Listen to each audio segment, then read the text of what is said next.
Buenos días a todos, buenas tardes en Europa y días aquí en América. Bueno, gracias a los amigos de FX Street por la invitación y a ustedes por asistir. Voy a compartir el día de hoy algunos datos sobre una investigación que estamos llevando aquí adelante en FX Street, en Go for Pips, acerca de pues lo que hacemos en Price Action. ¿Qué hacemos en Price Action? Lo mismo que en cualquier otro método, comprar y vender en corto, seguir tendencias y esperar oportunidades. Entonces les decía que estamos haciendo una investigación sobre lo que hacemos en Go for Pips. Nuestras entradas, las tendencias, están haciendo una serie de mediciones. Finalmente, el precio siempre es la misma cosa. El precio siempre está subiendo, bajando o enredándose. Y nos basamos en eventos que se repiten y se repiten y se repiten y usted no tiene que hacerles ningún tipo de medición ni de filtro especial, que es lo que por ejemplo nos sucede cuando utilizamos modelos con osciladores y con líneas, que empieza uno tanto a parametrizar. Pone cierto parámetro en el indicador, esperando que al combinarse con otro indicador surge cierto resultado predictivo. En Price Action nosotros no predecimos nada. En Price Action lo único que hacemos es seguir el precio y tomamos eventos que surgen todo el tiempo y que no tienen discusión alguna, que son los pivots. ¿Sí? ¿Qué es lo que buscamos entonces con esta medición que se está haciendo? Buscamos obtener mayor precisión. O sea, nosotros sabemos que hay que comprar pisos de tendencias al alza y vender techos de tendencias a la baja. Sí, eso pues no tiene duda alguna, ¿sí? Eso no tiene discusión alguna. Y extremos de laterales parejos y amplios. Entonces, eh, ¿por qué si sabiendo que ese es el trabajo que hay que hacer, hay tantos estudiantes que no logran sus metas? ¿Cierto? Entonces, decimos, bueno, vamos a hacer el esfuerzo máximo posible porque por lo menos desde el punto de vista técnico no haya razones para no lograrlo, ¿sí? Y ya que lo que quede sea personal, ¿cierto? Todos los traders tenemos esta curva de avance. Empezamos en una primera etapa donde nuestro capital decrece. Todos empezamos inventando ahí. Luego viene una etapa donde todos tomamos algún tipo de formación y empezamos a no avanzar. Ya no retrocedemos tanto, pero seguimos sin avanzar. Aquí es donde debe ubicarse el trader que se toma la acción en serio, en que su portafolio crezca permanentemente en el tiempo. Esta etapa final es una etapa ideal del experto de años, ¿cierto? Pero lo que nos interesa realmente son estas dos. Aquí estamos cuando nos capacitamos y aquí debemos ubicarnos con el trabajo posterior a capacitarnos. Entonces lo que queremos hacer es acortar esa distancia en tiempo, que la persona que entra aquí en esta etapa, donde gana y pierde y no avanza y tiene el conocimiento, termine rápido y el estudiante se pueda ubicar fácil aquí, hizo el rayador, a producir. Los datos entonces son muy importantes. Yo le planteaba a los compañeros de Go4P, les decía, un ingeniero tiene parámetros estadísticos para su trabajo, un médico, un contador, todo mundo. ¿Por qué los traders no nos tomamos las cosas en serio? Miren que el estudiar simplemente gráfico, pues sí, eso es lo que hemos hecho todos hasta el día de hoy. Es una parte, digamos, es una comprobación de hipótesis que estamos haciendo permanentemente de manera empírica. Vamos a buscar ahorrar meses de trabajo, clarificar procedimientos y reglas, muy optimizado el trading plan. Lo más importante, si usted considera y recibe unos datos sobre esas hipótesis que usted maneja, de que así es cuando compramos, así es cuando vendemos con el price action. si hay datos que la respalden además de un buen discurso, ¿sí? Porque normalmente uno sigue un método porque alguien se lo contó, un maestro, un entrenador, ¿sí? Y a él pudo haberlo hecho por su propia investigación o porque a él también se lo enseñaron, ¿sí? Pero vamos a los datos. ¿Qué dice la realidad de los datos respecto a eso que estamos usando? ¿Para qué? Para que el trader sea independiente. Un trader autónomo que entiende lo que hace y que optimiza el proceso de trabajo porque la tiene muy clara, cómo es que hay que hacer las cosas. Entonces lo que hemos medido y que les voy a mostrar ahora unos datos básicos, hay muchos más datos y estoy en una segunda fase de la investigación mucho más detallada, pero por ahora hay suficientes datos para uno sentirse muy tranquilo.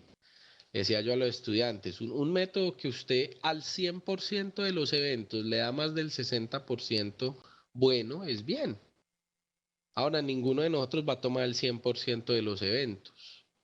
Los datos que ustedes van a ver ahorita son datos castigados. Me explico. Los laterales, las pausas estrechas en medio de tendencias, todos tienen pivots con muy pocos recorridos. Eso castiga el estudio. Por lo tanto, si los datos son buenos con un estudio castigado, la segunda fase de la investigación, que es un estudio ya filtrado, solo tendencias alcistas y bajistas y por aparte solo laterales, vamos a obtener muchos mejores pistas para los procedimientos de actuación. Entonces, ¿qué es lo que usamos? Velas pivot. ¿Qué es la vela pivot? Piensen en la palabra pivot. La palabra pivot significa un giro, ¿cierto? Un pivote, un giro. A ver, miremos qué dice la Academia Española ahora que estamos en pivote. La Academia Española dice, la Real Academia de la Lengua, si algo donde se puede girar, vea, algo cilíndrico o puntiagudo, donde se apoya o inserta otra pieza, bueno, si ven, es algo sobre lo que hay un giro, ¿sí? Un giro o una oscilación, llevándolo pues a términos gráficos, porque aquí se refiere muy castizamente a un elemento físico. Pero miren el contexto, algo que se apoya y que puede girar sobre él, ¿cierto? Eso es un pivote. El precio se apoya en una zona y gira en la dirección contraria. Ahora, ¿qué hay alrededor del pivote? Aquí viene la oferta. Por la razón que sea, la demanda toma el control. Eso quiere decir el pivote al alza. Y aquí viene la demanda y por la razón que sea, la oferta toma el control. Eso es momentáneo. ¿Cuál es el desenlace final de un pivot? Supongamos este pivot a la baja. Desenlace 1, que lo nieguen inmediatamente. Desenlace 2, que unas pocas velas después también lo nieguen. Desenlace 3, que avance a favor de su movimiento para después ser negado. Y el desenlace final es que continúe la tendencia. ¿Sí? Lo mismo será para los pivots alcistas. Usted compra una vela pivot y ella puede ser negada inmediatamente, negada unas velas después, alcance a estar a su favor y ya depende de la gerencia que se haya dado, si sale ganador o no, o continúa la tendencia. Todo pivote que uno tome en todo momento o lugar tiene cualquiera de esos 4 desenlaces, ¿sí? Esas mediciones se están midiendo a ver, valga la redundancia que acabo de usar, para encontrar dónde están las condiciones que reúnen la mayor parte de cuáles eventos, los que están a favor y después se devuelven y los que están a favor y continúan. Para participar en la mayor parte de estos y estos, ¿sí?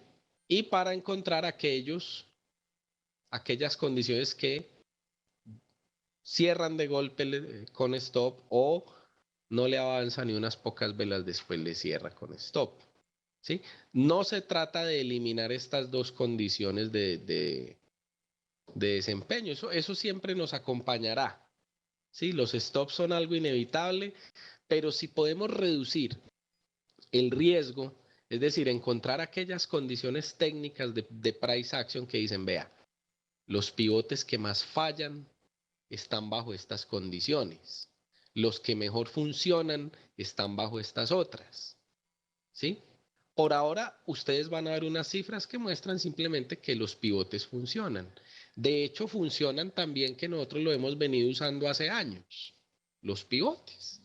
Esa es la manera de operar en GoForPi, pivotes, pivotes, pivotes, pivotes. ¿Sí? Entonces, empíricamente lo hemos comprobado. ¿Sí? Estamos estirándole datos para para uno poderle transmitir más confianza al estudiante. Si el estudiante yo le digo, vea, usted tiene una estrategia aquí que solita, sin ningún filtro de calidad, le da el 60%. Hágale con confianza. Y si después de una segunda fase que estoy, le digo, vea, los mejores pivotes los encuentra en tal zona de la tendencia. Espere estas condiciones y no los deje ir. Evite estos y estos. Usted ya tiene un grado de confianza tal que se dedica a ejecutar. No vuelve a tener entradas inventadas, que es una de las razones por las cuales estamos dando este viraje, soporte en datos, porque cuando yo recibo bitácoras de estudiantes, encuentro unos con entradas muy perfectas, otros con entradas que uno dice, uy, hermano, pero esto no es price action. Sí, esto no es price action que está operando este amigo aquí. Entonces, con la medición vamos a pulir mi propio trabajo y el trabajo de los estudiantes. Fase 1. Los datos que van a ver hoy son de la fase 1. La fase 2, aspiro a estarla terminando en diciembre, enero, para ponerla ya en febrero a todo el público de Go4Pip y FX Street. Porque la fase 2 sí es una fase muchísimo más dispendiosa. Hemos medido 3 time frames, 8 pares de monedas, ¿sí? Muchos años de datos, ambientes revueltos. Por eso yo les decía, es castigado el estudio, así lo concebí. Dije, hagamos una primera fase sencilla, simplemente paramétrica y castigada. ¿Por qué castigada? Porque usted en un gráfico X, cualquiera, abramos cualquiera. Usted en un gráfico X tiene los pivotes pues que le funcionan en la bajada perfectos, pues los bonitos, los de manual, que uno llega y pone en un manual y dice, mire, estas son las oportunidades, bla, bla, bla. ¿Sí? Y tiene también situaciones como estos de aquí, vea. Pivotes que no rinden un centavo, ¿cierto? O pivotes que rinden menos de lo que piden. Estos son, por ejemplo, los que castigan el modelo, ¿sí? Este llega, tan, termina en stop. La estadística del modelo dice que este pivote es una pérdida, ¿sí? Así como la estadística dará estos ganadores. Sí, miren este pivote aquí, ¿sí? Vean este de aquí, ¿sí? Todos esos laterales castigan mucho el estudio, vea, aquí hay pivoticos que medio, ¿sí? Y el estudio los contabiliza, ¿cierto? Y no recorren nada, son todos esos entrelazamientos de velas que no tienen recorrido alguno. Y por supuesto mide los de las tendencias, que son los que nos vamos a enfocar mucho más en buscar. Ahora, lo que está en laterales y que termina en pérdida, después en la fase 2 se va a estudiar aparte el ambiente lateral, porque se exige unos parámetros de análisis y operación diferentes a los de tendencia, ¿cierto? De ahí que el modelo, por eso les decía, está castigado. ¿Qué hemos medido? Y por eso es que está castigado. Compras sobre promedios y ventas bajo promedios. Y eso tiene una razón de ser. El promedio como tal no es nada. El promedio como tal no es más que una línea. Prueba de sonido. Hola. Hola. Hola. Prueba de sonido. Prueba de sonido. Prueba de sonido. ¿Qué es lo que sucede? Usted tiene una vela pivot y aquí, bueno, aquí viene el movimiento, tan vela pivot y usted decide comprar. El promedio viene por aquí debajo. ¿Por qué? Eso no es por el promedio, o sea, el promedio es una línea, pero pensemos en la lógica que hay detrás de eso. El promedio es una línea que sigue al precio. Medir parámetros muy exactos en una primera fase, de decir está en la zona menor, en la zona mayor, en la zona de ruptura, en la zona, mediante lenguajes de Excel y eso es muy complicado. Entonces elegimos el parámetro más sencillo, la localización respecto al promedio. ¿Qué es lo que sucede? Si el flujo de órdenes va al alza, o sea que tenemos cotizaciones cada vez más altas, pues es lógico que la línea de promedio también va subiendo el promedio de la cotización de las órdenes en ese time frame, ¿sí? Y va siguiendo el precio. Eso es todo. Entonces, el momentum del precio está en cotizaciones al alza y por eso se ubica encima de su promedio, porque las cotizaciones son cada vez más altas. Entonces, cada vez que pasa otro periodo con cotización más alta, pues el promedio de las cotizaciones va subiendo. Entonces, pivotes sobre promedio quiere decir pivotes en ambientes que están subiendo los precios. Por eso es que cuando los pivotes de los laterales son tan, castigan tanto el modelo, porque cuando a usted en un lateral, el lateral empieza a cruzar el promedio. Entonces, claro, los pivotes sobre promedio están cerca del techo donde debe empezar a vender y los pivotes aquí bajo promedio se dan cerca del piso donde hay que empezar a comprar. Esas son cositas pues que se pulen o sea, que ya las sabemos. En las tendencias vamos a comprar todos los pivotes que estén por encima del promedio porque la tendencia está subiendo hasta que ella fracase, ¿sí? Y entonces ya el promedio se ubique por encima del precio. Cuando el precio está por debajo del promedio, ¿qué quiere decir? Vea, la palabra lo dice, bajo el promedio. Las cotizaciones van hacia abajo, cada vez menores. Como son cotizaciones cada vez menores, entonces, pues es lógico que la línea de promedio va por encima, persiguiendo al precio. Entonces, el momentum, la fuerza del mercado en el momento es hacia abajo. Por eso el promedio está por encima, porque las cotizaciones son cada vez menores. Por eso medimos los pivotes bajo promedio. Y por eso el castigo de los laterales. Que mire, está empezando a subir cuando ya da la vuelta, está empezando a bajar cuando ya da la vuelta. Pero nos encanta ese castigo, ¿sí? O sea, para una primera fase está muy bien tener un estudio castigado. La segunda fase ya va muy filtrado. Hemos medido para todos los pivotes después de la entrada. Si usted tomó una vela pivote aquí, medimos el rendimiento después de una vela, después de 3 velas, después de 5 velas, después de 10 velas, ¿sí? Entonces tomamos este rendimiento, este, el de la quinta y el de la décima, con los cierres, ¿sí? O sea, suponga que aquí hay 4 traders en esta sala y a cada uno se le da una instrucción, se les dice a todos, compren esta vela. Usted cierra cuando se cierre la primera vela, usted cuando se cierre la tercera, usted cuando la quinta y usted cuando la décima. Y medimos eso miles de veces en miles de pivots, ¿sí? Son parámetros, pudieron ser 20, pudieron ser 50, pudieron ser otros. Hemos decidido tomar parámetros muy simples, ¿sí? Parámetros muy sencillos. Obvio que en todo influye el movimiento, el espacio disponible, pero normalmente en esos rangos de velas están lo que uno mantiene una posición, independiente del time frame, 1, 3, 5 o 10 velas. Para la fase 2 se va a estudiar las mismas variables en ambientes depurados, contabilizando rendimientos de los pivot uno por uno. Por lo tanto, pues es un estudio más demorado.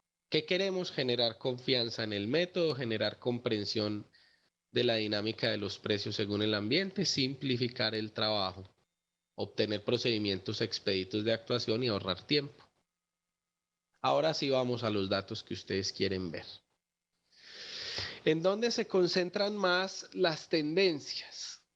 Las tendencias que más repetición tenemos son las de 2 a 4 pivotes. ¿Qué quiere decir eso? Que las tendencias que hacen esto, o 2, 3, y aquí fracasan, o de 4 pivots. 1, 2, 3, 4 y el fracaso. ¿Sí? Este es un dato que hay que leer con pinzas. No quiere decir que es que la segunda, tercera o cuarta vela pivot, entonces no se pueden tomar, porque entonces no podríamos operar nunca. Un estudiante me decía muy preocupado, Alejandro, pues entonces no podemos operar ni el 2, ni el 3, ni el 4, entonces ¿cuál? Yo le decía, no, es que usted está leyendo al revés esos datos. Esos datos no quieren decir que estén prohibidos el pivot 2, 3 y 4. Quiere decir que después de 2, 3 o 4 pivots, la mayor parte de las tendencias tienden a fracasar. Miren que ya pivot 5 y 6 son mucho menores, los pivot 1 que fracasan. Y bueno, ya estos son tendencias atípicas, vea, de 7 o más pivotes. El 75% de las tendencias está ubicada en tendencias que tienen de 2 a 4 pivots. Pero no quiere decir que la última vela pivot fracase inmediatamente. Esto puede demorar un número de velas antes de que lo rompan o que se vuelva un lateral. De hecho, en la medición hemos visto muchos de esos pivots de falla que alcanzan a ser rentables, solo que no alcanzan a ser el siguiente. O sea, allí fracasa la tendencia. Entonces, al contrario de lo que decía el estudiante, yo le decía, es al revés. Usted tiene que confiar en esos 2, 3 y 4, no los deje ir porque está a puertas de que esa tendencia ya se dé la vuelta. Sí, entonces tómelos, el 1, el 2, el 3 y hasta el 4, que son lo que nosotros en Go4Pip llamamos la zona de confianza. Máximo de pips por falla directa. La primera opción, esa que da tanta rabia, la que usted llega, hace la compra o venta y lo estopea en la primera vela, en la que entró, en esa misma lo saca. Observamos esto es para efectos de programación de riesgos. Miren que las fallas de techo y piso están cerca de los 100, 110 pips para gráficos de 4 horas, el máximo. Por estos días, eso depende pues también de la ampliación, de la diferenciación de time frames, ¿sí? Y de la ampliación de la volatilidad por temporadas. En estos días, normalmente miren que los gráficos de 15 pips están cerca de los 20 pips de stop. Pero por estos días todos los pares nos están pidiendo 40, 60 pips en gráficos de 15 minutos. Están amplias las velas y uno se tiene que adaptar a eso. Se amplían los tamaños de stop, disminuye el tamaño del lote. ¿Sí? No se complica, pero opera. Los gráficos de hora históricamente han formado para las velas pivot de 50 a 60 pips, ¿sí? Para las fallas. Bueno, entonces con eso va uno teniendo presente una planeación según time frame sobre la base de los stops que históricamente exigen estos time frame. Eso tiene una variabilidad hacia arriba y hacia abajo según los pares. Sí, pero históricamente la mayor parte de los datos está en esas líneas que están trazadas allí. Este sí que es bueno, este gráfico. Nosotros diferenciamos pivots mayores y pivots menores. Los pivots mayores son los que tienen los mejores rendimientos. Aquí están medidos en los tres time frame para 1, 3, 5 y 10 velas. El cuadrito más chiquito siempre es una vela, el que le sigue es 3, el tercero 5 y el cuarto 10 velas. Si usted pone sus órdenes en vela pivot y se aguanta según el parámetro y divide los recorridos entre el stop exigido por cada pivot, ahí es donde sale este cuadro de rendimientos. Entonces, por ejemplo, 0.5 a 1 quiere decir Mire, casi todos, no todos, en promedio, después de una vela de recorrido, una vela diaria, una vela de 4 horas, una vela de hora, una vela de 5 minutos, en promedio no alcanzan a dar el medio a uno sobre la base de una sola vela que usted se aguante. Por ejemplo, usted entra en una posición que le exige 100 pips de stop. Históricamente, la primera vela no le va dando y no 50 o un poquito menos, ¿sí? La tercera vela ya se acerca al 1 a 1, mire, ya se acerca al 1 a 1, sobre todo los pivots mayores. La quinta vela ya le rinde el 1 a 1 o un poco más. Y en la décima vela ya superamos el 1,5 a 1 y hasta el 2 a 1. Y eso varía pues según pares. Ahí está un promedio histórico revolviendo todos los pares y todas las tendencias. Esto es lo otro. Al filtrar por tendencias mejoran los recorridos. Es lógico, porque usted le quita la bulla de los pivotes de bases estrechas, de los pivotes de rangos. Entonces, claro, los de tendencias van a mejorar sus rendimientos. ¿Sí? Pero yo prefiero ceñirme a este modelo castigado, ¿cierto? ¿Qué quiere decir? Que uno no puede estar tan ansioso. Este cuadro es el cuadro antiansiedad. Es el cuadro que dice, vea, si usted se pone a ver cada oscilación de las velas, va a chiflar. Si usted se aguanta como mínimo 3 velas, ya va en la probabilidad de más del medio a uno, acercándose al 1 a 1. Si se aguanta más velas con cada patrón que tome, tiene mayores probabilidades de recorrer, pero tampoco es que sea pues cosas astronómicas. Mire que después de 10 velas, en promedio histórico van hacia el 2-1, 1,5 hacia 2-1, ¿sí? Sobre todo los pivots mayores, los pivots menores son muy castigadores. Eh, por eso es bueno poner los pies en la tierra, porque a veces la gente hace castillos en el aire.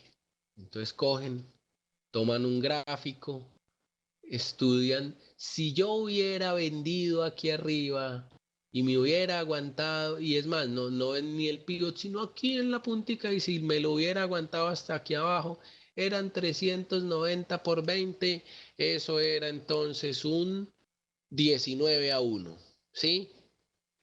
Lo que pasa es que raras las personas que sostienen una operación toda una tendencia de 4 horas. Entonces ahí es donde ya, es como en esas conferencias donde a uno le dicen, y tú compras aquí este piso y te sales aquí en este techo y con un stopcito de apenas 50 puntos te ganaste 350, un 7 a 1. Nuestro modelo te lleva en la deslizadora, bla, bla, bla. Pero ninguno le muestra, por ejemplo, o estas tendencias tan perfectas. Pero ningún modelo de esos tan perfecto le habla a uno de, esperar, yo busco un caso muy normal, esto por ejemplo. Ese ruidajo ni quita ni pone, quita más de lo que pone. Y en las mismas lecturas que le hacen para mostrarle este, no le muestran este. Entonces realmente eh, uno no puede poner a inventar. Es mejor tener parámetros sobre la base de la realidad que sobre la base de los sueños. Esto es realidad. ¿Qué pasa 1, 3, 5 o 10 velas después de yo confiar en esas velas pivote que me habló Alejandro Arcila?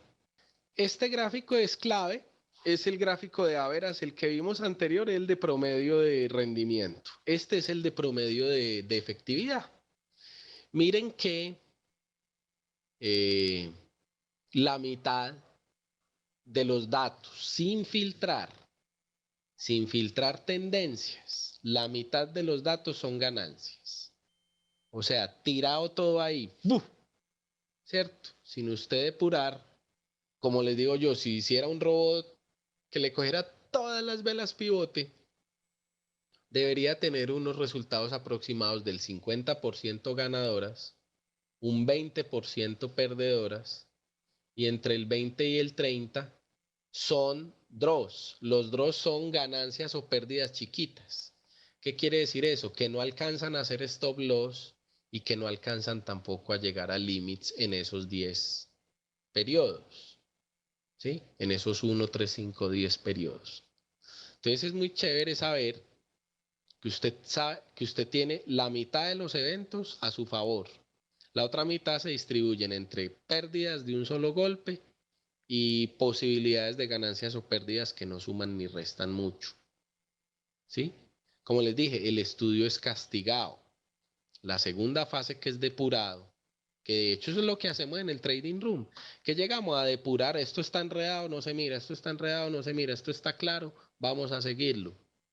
Eso es lo que hacemos, depurar aquellas que hacen que la estadística le robe a usted el 50% de los datos. Estos datos y estos datos, hacia allá apuntamos de momento con lo que hacemos de trabajo, pero cuando obtengamos los datos de la segunda fase de la investigación, esto debe reducirse notablemente y esto estirarse, ¿sí?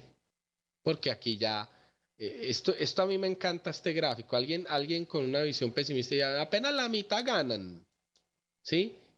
Entonces yo le diría, esto es una medición sin diferenciar ambientes, donde, por decirlo así, a conciencia sabemos que hay una montonera de datos que uno jamás operaría, pero que están castigando allí el modelo. Están contribuyendo a que el modelo no sea perfecto.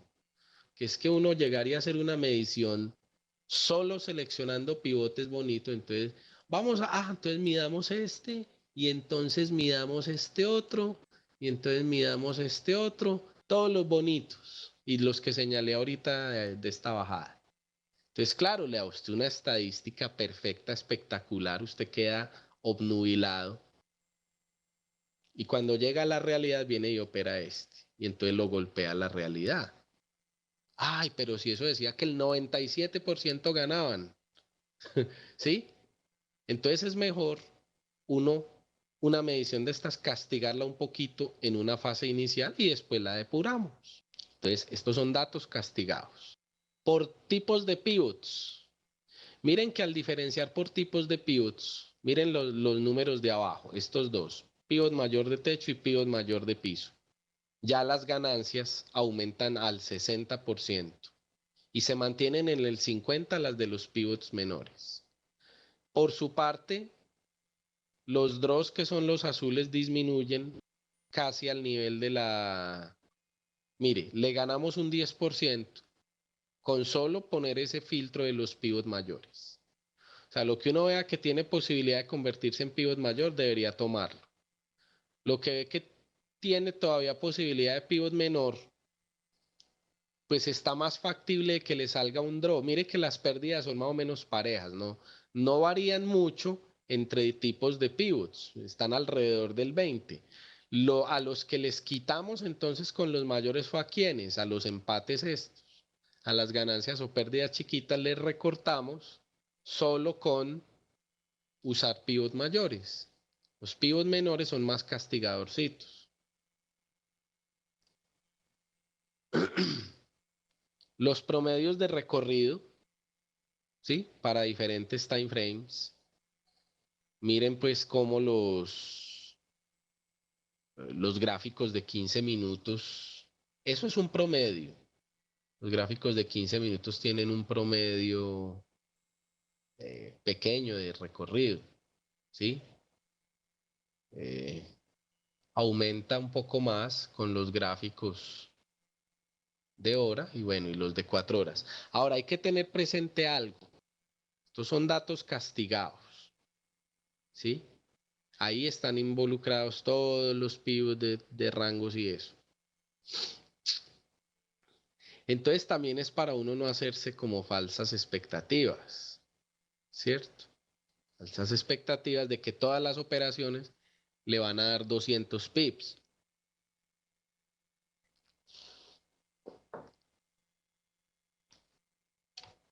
Finalmente, ya para acabar,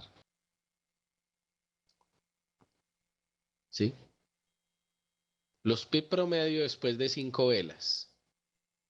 Esto es para un gráfico de 60 minutos. Ahí faltó decir que será un promedio para un gráfico de 60 minutos. Dimos, bueno, ¿qué tal si usted aguanta 5 velas? Sí, no una, ya sabemos que una y tres está uno dentro de lo harto. Entonces, tomemos lo bueno, de 5 a 10 velas. Entonces, tomamos el de 5. ¿Qué pasa si yo me aguanto 5 velas? Normalmente los pivots mayores de piso para un gráfico de 60 minutos se acercan a 40 pips de utilidad, ¿sí? Casi todos, vean. Los draws, los draws tienen recorridos aproximadamente entre 10 y 20 pips. Y mire lo curioso, los pivots mayores tienen unos recorridos pequeños de stop de 20 a 25, mientras que los pivots menores igualan el recorrido del promedio de ganancia, ¿sí?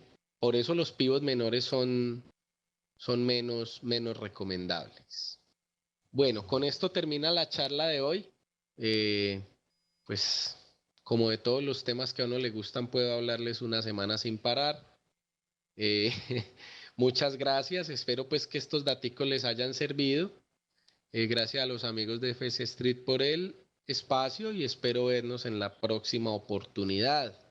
Que esto les haya servido y bien pueda escríbanme y cualquier pregunta que tengan alrededor de Price Action es bienvenida. Saben que estamos haciendo un trabajo no solo gráfico, sino ya amparado en datos.